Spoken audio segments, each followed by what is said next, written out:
नमस्कार मित्रांनो, कामकाज वेगच्या आज भाग दुसरा घेऊन आलो तुमच्यासाठी. भाग एक आपण बघितलेला आहे, त्याच्यामध्ये 4 प्रश्न आपण केलेले आहेत.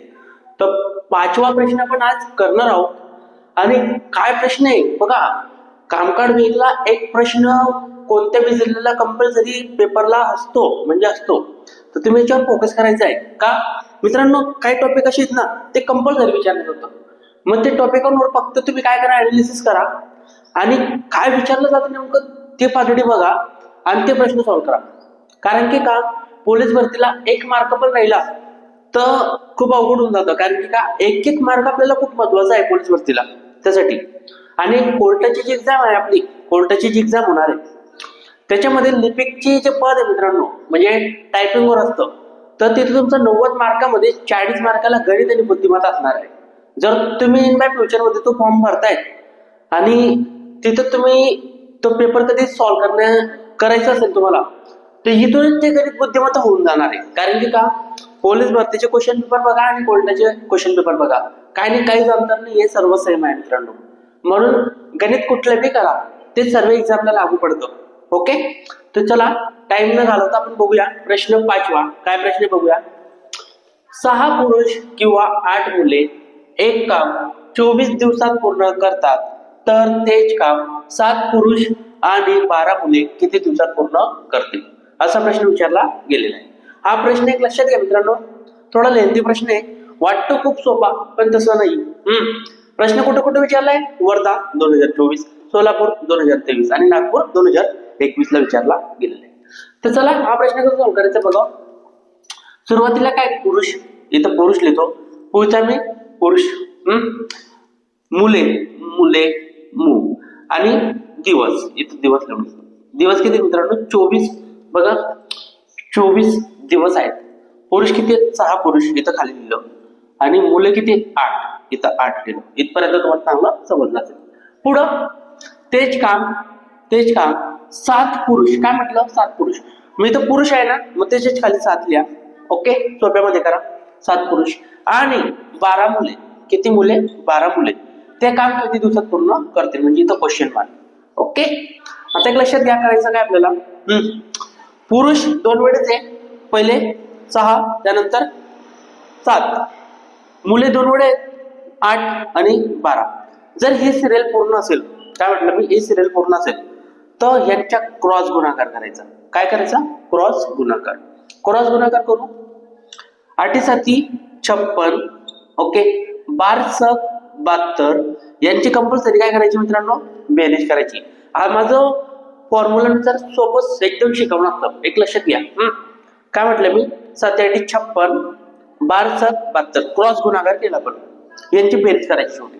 6 2 8, 7 आणि 5 12. किती बेरीज आहे मित्रांनो, 128. आता करायचं काय बघा, सुरुवातीचे पुरुष, सुरुवातीचे मुले आणि दिवस हे सर्व गुणाकारमध्ये ठेवायचं. कुठे ठेवायचं, सर्व गुणाकारमध्ये. म्हणजे हा 6 गुणिले हा 8 गुणिले आणि हा 24 दिवस. ओके, इथपर्यंत समजलं असेल. आणि जो क्रॉस गुणाकार केला आपण, त्याची बेरीज किती आली आहे, 128. ते 128 कुठे ठेवायचा, खाली. 128 कुठे ठेवला, खाली. ओके, चला आता काटाकाटी करूया. बघा इथं आणि इथं कशाने भाग जाते, 4 ने. तो वरती पण 4 ने भाग जाईल, तर 4 ने भाग देऊन टाका. 4 त्रिक 12, 4 दुने 8. ओके, 4 त्रिक 12, 4 दुने 8. इथे 4 ने भाग द्या. 4 चौक 24, 4 चौक 24. आता बघा लक्षात घ्या, 8 ने डायरेक्ट 32 ला भाग करते, देऊन टाका. 8 1 8, 8 चौक 32. काय करायला तुमचं, 4 6 6. या दोघांचा काय मित्रांनो गुणाकार, 6 6 36 भागीला हा 4.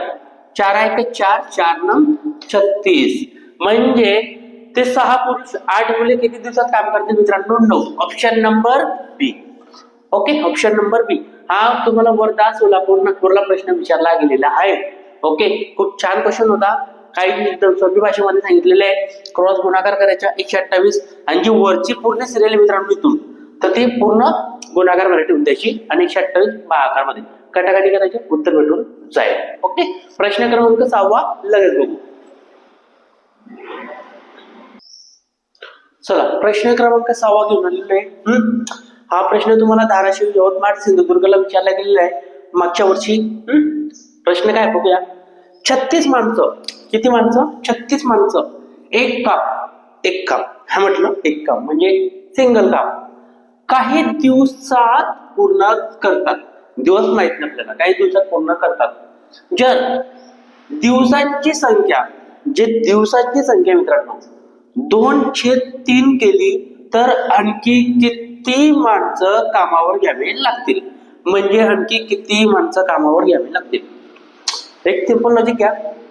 माझ्या घरी 36 माणसं काम करतायत. ओके, काही दिवसात म्हटले, दिवस पूर्ण दिलेले पूर्ण करतात. जर दिवसांची संख्या म्हणजे तुम्हाला दिवसांची संख्या दिली मित्रांनो किती 2/3 तर आणखी माणसं किती कामावर घ्यावी लागतील असा प्रश्न केलेला आहे. तर एक लक्षात काय करायचं, काय जे माणसं ते लिहून घ्या. माणसं किती मित्रांनो? 36. आणि काही दिवसात पूर्ण करतात तर दिवसांची संख्या किती आहे? 2/3. किती आहे?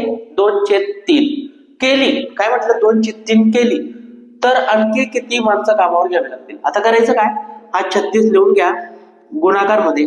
ओके, हे पद व्यस्त करून टाका. तुम्हाला सांगितलं व्यस्त करणं म्हणजे काय, की खालती वरती करणं म्हणजे याला म्हणतात व्यस्त करणं. तर मग 3 कुठे जाईल मित्रांनो? वरती. 2 कुठे? खाली. इथपर्यंत चांगल्या पद्धतीने तुम्हाला समजलं असेल. आता करायचं काय, कटाकटी करा. बेक बे किती उरला? 1. ब्याटी 16. ओके, राहिला तुमचा 18 अंतिम. 18 त्रिक 54. म्हणजे एकूण माणसं किती आली? एकूण माणसं आली तुमची 54. किती माणसं आली? 54. पण ऑलरेडी आपल्याला 36 माणसं दिले आहेत सुरुवातीला आणि एकूण माणसं किती आली? 54. पण त्याने प्रश्न काय केलाय, आणखी किती माणसं कामावर घ्यावी? मग मला एक सांगा मित्रांनो, जर माझ्या घरामध्ये 36 माणसं कामं करत होती आणि एकूण टोटल कामं करणारे किती आहेत? 54 माणसं आहेत. तर मी काय करणार, या 54 मधून हा 36 काय करून टाकणार? मायनस करून टाकणार. म्हणजे ते आणखी किती माणसं कामावर घ्यावी याचे उत्तर तुम्हाला भेटून जाईल. करायचं काय, 4तून 6 जाणार, 1 घ्या, बरोबर का? 14तून 6 गेला किती उरेल? 8. इथं राहिलं 4. 4तून 3 गेला 1. म्हणजे मला आणखी किती माणसं कामावर घ्यावं लागतील? 18. किती कामावर घ्यावं लागतील? 18 माणसं. Option number C. तर हा प्रश्न तुम्ही या पद्धतीने आरामाने सॉल्व्ह करू शकता, न टाइम घालवता. फक्त लॉजिक माहित पाहिजे, काय करायचं काय नाही. 2-3 स्टेपांमध्ये उत्तर येऊन जातं मित्रांनो. पुढचा प्रश्न बघूया, 7वा लगेच. प्रश्न क्रमांक 7वा छान क्वेश्चन आहे, बघूया. बघा, हा प्रश्न पालघर, नाशिक, पुणे म्हणजे नाशिक आणि पुणे 2023ला आणि पालघरला 2024ला विचारला गेलेला आहे. काय प्रश्न बघा. एका विद्यार्थी वसतिगृहात, काय म्हटलं, एका विद्यार्थी वसतिगृहात 20 विद्यार्थ्यांना 10 दिवसाचा खर्च 5,000 रुपये होतो. ओके, तर त्याच वसतिगृहात 32 विद्यार्थ्यांना 7 दिवसाचा खर्च किती असा प्रश्न केला गेलेला आहे. आता एक लक्षात घ्या, एक वसतिगृह आहे, 20 विद्यार्थी आहेत तिथं, त्यांना 10 दिवसाचे खर्च 5,000 रुपये आहे. तर त्याच वसतिगृहात किती? 32 विद्यार्थ्यांना 7 दिवसाचा खर्च किती असेल असा प्रश्न केला गेलेला आहे. तर पहिले आपण काय करू, वी लिहू, विद्यार्थ्यांच्या वी. ओके, त्यानंतर दिवसाच्या त्यानंतर खर्च. ओके, हे बघून घेऊ आपण पहिले किती विद्यार्थी मित्रांनो? 20 विद्यार्थी. किती दिवसाचे? 10 दिवसाचा. खर्च 5,000. ओके, 5,000. तर त्याच वसतिगृहात 32 विद्यार्थ्यांना किती? 32 विद्यार्थ्यांना 7 दिवसाचा खर्च किती असेल असा प्रश्न. तुम्हाला मी सांगितलंय काय, जर इथं विद्यार्थी पूर्ण असतील आणि दिवस पूर्ण असतील तर हे पद काय करायचं? व्यस्त. भाग 1 नंबर मध्ये सांगितलं आहे. कुठं? भाग 1 नंबर मध्ये. मग सांगा, इथे 20 विद्यार्थी, इथं 32, इथं 10 आहेत, इथं 7 आणि इथं खर्च आहे. इथला खर्च काढायचा आपल्याला. तर करायचं काय, हे पद फक्त व्यस्त करून टाका मित्रांनो. काय करून टाका? व्यस्त. म्हणजे 32 वरती येईल, 20 कुठे येईल? खाली गुणाकार मध्ये, बरोबर का? 7 वरती जाईल, 10 कुठे येईल? खाली गुणाकार मध्ये. आणि जो खर्च आहे तो वरतीच राहणार आहे. खर्च किती तुमचा? 5,000 रुपये. 5,000 रुपये. त्याला चेन मध्ये घेतलं नाही घेतला तरी चालतं. चला काटाकाटी करूया. 0 कट, 0 कट, हे 2 0 कट. दोनने कुठे भाग द्या मित्रांनो, कुठे पण भाग द्या. इथे चला मी इथं देतो बेक बे बेक बे उरला एक बेसक 12. आता काय करायला तुमचा 16 7 5 हा 0 गुणाकार मध्ये नंतर ठेवू. पहिले आपण गुणाकार करून घेऊ. 16 पंचे 80, 16 पंचे 80 आणि हा 0 राहिला काय गुणाकार मध्ये 7, हा 7 गुणाकार मध्ये 7 8 56. डायरेक्ट गुणाकार करायचा, 0 घ्यायचा नाही. 7 8 56 आणि 2 0 लावून द्या 1 2 म्हणजे 32 विद्यार्थ्यांचे 7 दिवसाचे खर्च किती असणार आहे 5600 रुपये. Option number A. किती सोपा प्रश्न आहे, खूप सोपे प्रश्न आहेत. पोलीस भरतीला तुम्ही व्यवस्थित फोकस केला तर तुम्ही सर्व प्रश्न आरामाने सॉल्व्ह करणार आहात. चला प्रश्न क्रमांक घेऊ 8वा. चला मित्रांनो प्रश्न क्रमांक 8वा. ओके, हे प्रश्न म्हणजे 8वा जो प्रश्न करतोय आपण याच्यामध्ये 2 प्रश्न बनतात. ते कसे बनणार आहेत ते तुम्हाला मी सांगणार, सविस्तरपणे सांगणार आहे. तर बघूया काय प्रश्न आहे. एक्स हा एक काम 20 दिवसात करतो. ओके, एक्स हा एक काम 20 दिवसात करतो. वाय हा तेच काम 30 दिवसात करतो व एक्स वाय झेड मिळून, काय म्हटलं मिळून ते काम 6 दिवसात करतो. म्हणजे 6 दिवसात करतील ते, असं द्या 6 दिवसात करतील. तर एकटा झेड हे काम किती दिवसात करेल, असा प्रश्न केला गेलेला आहे. आता एक लक्षात घ्या, SRPF जालना 2024 ला आणि नागपूर 2023 ला प्रश्न विचारला गेलेला आहे. प्रश्न पहिले समजून घेऊ. समजा एक व्यक्ती आहे, तो काम 20 दिवसात करतो. दुसरा व्यक्ती आहे, तेच काम 30 दिवसात करतो. त्यानंतर काय होतं, जो पहिला व्यक्ती दुसरा व्यक्ती याच्यामध्ये तिसरा मित्र येतो. तर तिघे मिळून ते काम किती दिवसात करतात 6 दिवसात करतात. तर जो तिसरा व्यक्ती आलेला होता, काय म्हटलं मी, जो तिसरा व्यक्ती आलेला होता त्याला जर काम लावलं तर तो ते काम किती दिवसात करेल, असा प्रश्न तुम्हाला विचारला गेलेला आहे. तर बघूया प्रश्न कसा सॉल्व्ह करायचा आहे. बघा एक्स किती दिवसात करतो मित्रांनो 20, म्हणजे इथं एक्स लिहिला बरोबर, किती 20 दिवसात करतो. त्यानंतर वाय किती दिवसात करतोय 30 दिवसात, इथं 30 दिवस लिहिले. तर ओके, एक्स वाय झेड म्हणजे तिन्ही व्यक्ती एक्स वाय झेड हे मिळून ते काम किती दिवसात करतायत 6 दिवसात करतात. किती 6 दिवसात करतात. तर झेड ते काम किती दिवसात करेल, असा प्रश्न केला गेलेला आहे. आता एक लक्षात घ्या, इथं तुम्हाला पहिला व्यक्ती दिलाय, दुसरा व्यक्ती दिलाय. त्यानंतर पहिला व्यक्ती, दुसरा व्यक्ती आणि जो तिसरा व्यक्ती आहे हे तिघे मिळून 6 दिवसात करतायत. तर जो तिसरा व्यक्ती मित्रांनो तर ते काम किती दिवसात करणार असेल, असा प्रश्न विचारला गेलेला आहे. करायचं काय बघा, यांचा लसावी काढावा लागतो. ओके, लसावी किती येईल, आता लसावी काढणं म्हणजे डायरेक्ट ते लसावी मांडून काढणं खूप अवघड आहे. मी तुम्हाला सांगतो याच्यामध्ये सर्वात मोठा अंक कोणता आहे 30 आहे. तर मग 30च्या पाड्यामध्ये दोघं येत आहेत का, कोणता 20 आणि 6 येतोय का तेवढं चेक करा. बघा 6 पंचे 30 6 येतोय, पण 20 दुने 40 आहे.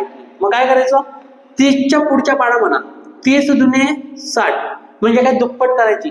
ओके, परत आता बघा 20च्या पाड्यामध्ये 60 येतो का, 20 त्रिक 60 येतोय सर. 6 ने पण या 60 ला भाग दे, 6 1 6 0 म्हणजे 60 डाय 60 होतात बरोबर. म्हणजे या पद्धतीने लसावी तुमचा काढावा लागतो शॉर्टकट मध्ये. आता करायचं काय की 20 ला 60 येण्यासाठी कोणत्या संख्येने गुणावं लागेल ते बघायचं. मग मला सांगा 20 ला 60 येण्यासाठी कशाने गुणावं लागेल, 3 ने गुणावं लागेल. कशाने गुणावं लागेल, 3 ने गुणावं लागेल बरोबर का. 3 ने गुणला पण 20 त्रिक 60. या 30 ला 60 येण्यासाठी कशाने गुणावं लागेल मित्रांनो 2 ने, 30 दुने 60. आणि या 6 ला 60 येण्यासाठी कशाने गुणावं लागेल 10 सक 60 म्हणजे कशाने गुणावं लागेल 10 ने. आता एक लक्षात घ्या, एवढं तुम्हाला समजलं असेल. जे संख्यांना पण गुणलेले, काय म्हटलं मी, ज्या संख्यांनी गुणलेले, तर एक लक्षात घ्या एक्स आणि वाय ओके हे दोघं म्हणून काम करतो. पहिले सुरुवातीला काम करत होते म्हणून. मग या एक्स आणि वाय ची करायची बेरीज, काय करायची बेरीज. 3 आणि 2 किती झाले मित्रांनो 5. 3 आणि 2 किती झाले 5. आणि त्यानंतर एक्स वाय झेड मिळून ते काम किती 6 दिवसामध्ये करत होते, पण आपण कोणत्या संख्येने गुणले 10 ने. तर इथं -10 करायचा. काय करायचं -10 म्हणजे हे जेव्हा आलं तुमचं इथून सिंगल व्यक्ती त्यांची बेरीज करा आणि एकूण मिळून आलं तर ते संख्येने गुणलं होतं ती मायनस करा, बरोबर का? 10 मधून 5 गेले किती उरणार आहे मित्रांनो? 5. मायनस घेऊ नका, काही गरज नाही. आणि लसावी किती आली आपली? 60. या 60 ने या 5 ने भागून टाका, उत्तर तुम्हाला जागेवर भेटतं. 5 एक 5, 5 एक 5 उरलंय, 5 दुने 10. म्हणजे हा जो झेड आहे हा किती तासामध्ये काम करणार आहे? 12 तासामध्ये काम करणार आहे. किती तासामध्ये? 12 तासामध्ये. ओके, चांगल्या पद्धतीने समजला असेल. नाही समजला असेल तर रिपीट करा हा प्रश्न आणि परत बघा, कारण की खूप अँटी प्रश्न आहे मित्रांनो, विचारला जाणारा प्रश्न आहे. आता एक लक्षात घ्या, हे झालं तुमचं. जर इथं असं दिलं असतं एक्स वाय झेड आणि तिघं मिळून हे काम किती दिवसात करतात, तर आपण काय केलं असतं? संख्या घेतली असती, जो लसावी आला असतो तुमचा 60. ओके, 60. त्यानंतर कोणत्या कोणत्या संख्येने गुणल्या सर्वांची बेरीज करून या 60ला भागितलं असतं आपण. ओके, म्हणजे दुसरा प्रश्न असा मी करू शकतो, ए 10 दिवसात काम करतो, बी 20 दिवसात करतो, सी 30 दिवसात करतो, तर तिघे मिळून ते काम किती दिवसात करतील, असा प्रश्न आला तर काय म्हटलं मी? यांच्या लसावी काढून जी संख्येने गुणलेले आहे त्यांची बेरीज करून लसावीला भागून टाकायचं, बस एवढंच आहे त्याच्यामध्ये. म्हणजे 2 प्रश्न असे बनवू शकतात इथं. तर मित्रांनो, आज 8व्या प्रश्नापर्यंत थांबू आपण. उद्या 9वा प्रश्न घेऊन येईल आणि याच्यापेक्षा आणखी थोडे कठीण टॉपिक घेऊन येईल मी नक्कीच. तर मित्रांनो, व्हिडिओ आवडला असेल तर सर्वांना लाईक आणि शेअर नक्कीच करा मित्रांनो, कारण की तुम्ही फक्त व्हिडिओ बघता तर लाईक करत नाही, तर प्लीज लाईक तरी करत चला. ओके, तर भेटूया उद्या मित्रांनो. जय हिंद, जय महाराष्ट्र, बाय.